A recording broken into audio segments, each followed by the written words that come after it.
YouTube. This is Shetland, and today I'm here to review the Ettinger Bridle Hide Billfold wallet. Now, Ettinger was a brand which was founded in 1934 by a German immigrant to England named Gerard Ettinger. And since then, they've been making small leather goods, and they received a royal warrant in the 90s from His Royal Highness the Prince of Wales, aka Prince Charles. And yes, so without further ado, let's open it up.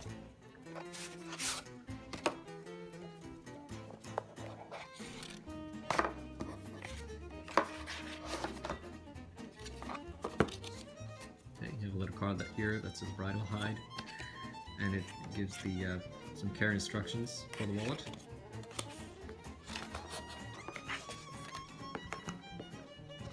And inside the box you see the Royal Warrant mark, as well as the Ettinger logo. And here's the wallet. So the outside, the shell is bridle leather, very thin bridle leather.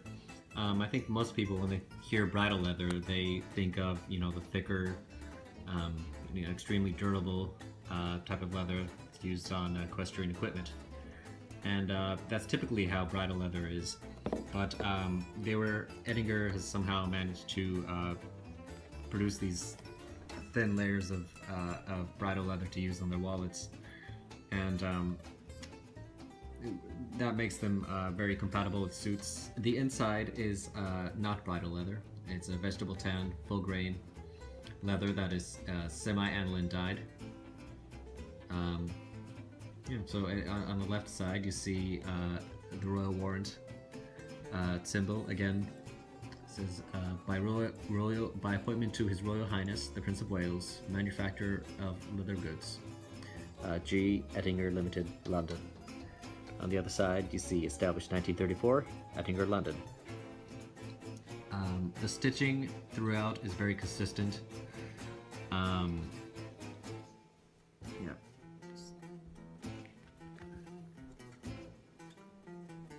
Now I chose the navy color. I'm not sure how it's showing up on the camera. When you're inside, it's a very dark navy. Almost, it's close to black. Now, if you open it up, you see that inside, it's not fully lined with leather. I think they do this just to make it, just to keep the wallet thin and practical to use with the suit in a business environment. However, if you're a big leather enthusiast and you prefer a leather or a wallet made with all leather, no nylon, you might look elsewhere. I don't mind it too much. I think it adds practicality to the wallet. As for the edges, generally with wallets you find two types. There are two ways to finish the edges. One is where they cut the shell leather so that it's slightly longer than the lining, and then they turn it over and sew it. That's the method that they used here. On some other wallets you have two pieces of leather that are cut, and they're cut in the same length, and instead of one side flipping over the other and being stitched together, the whole thing is burnished and polished, and it's a matter of personal preference. I think the latter method would make a slightly more durable wallet, but I've had this wallet for about 6 months now, and it looks almost new. As for care, I personally use the Ettinger Leather Balm. You can use something like this as well. This is a cream by Colonial. If you're a shoe enthusiast, leather shoe enthusiast, you've probably seen this before. Something like this would work equally as well. the important thing is to just dust it off, just keep it clean and hydrated. And of course that goes for the inside as well.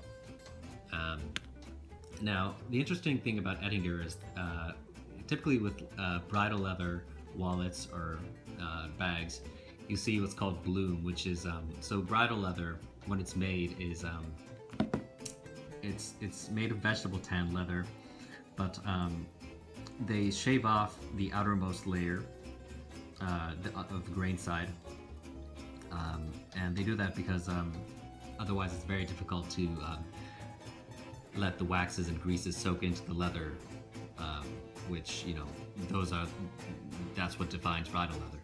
And so so typically with bridle leather goods, you see some of the wax coming out, rising to the surface.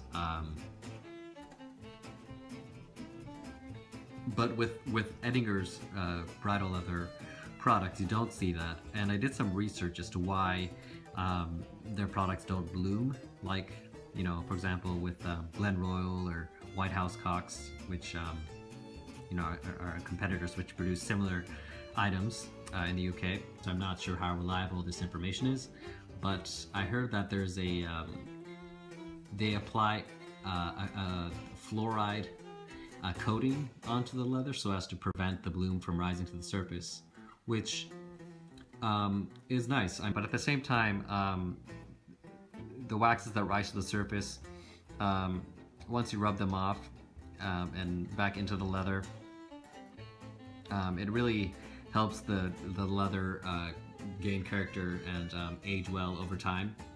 And so to some people it might seem like a negative thing that they apply the coating because it hinders the aging process. That concludes my review of the Ettinger Bridle Hide Bifold Wallet. Thank you for watching, and I'll see you again in the next video. Bye-bye.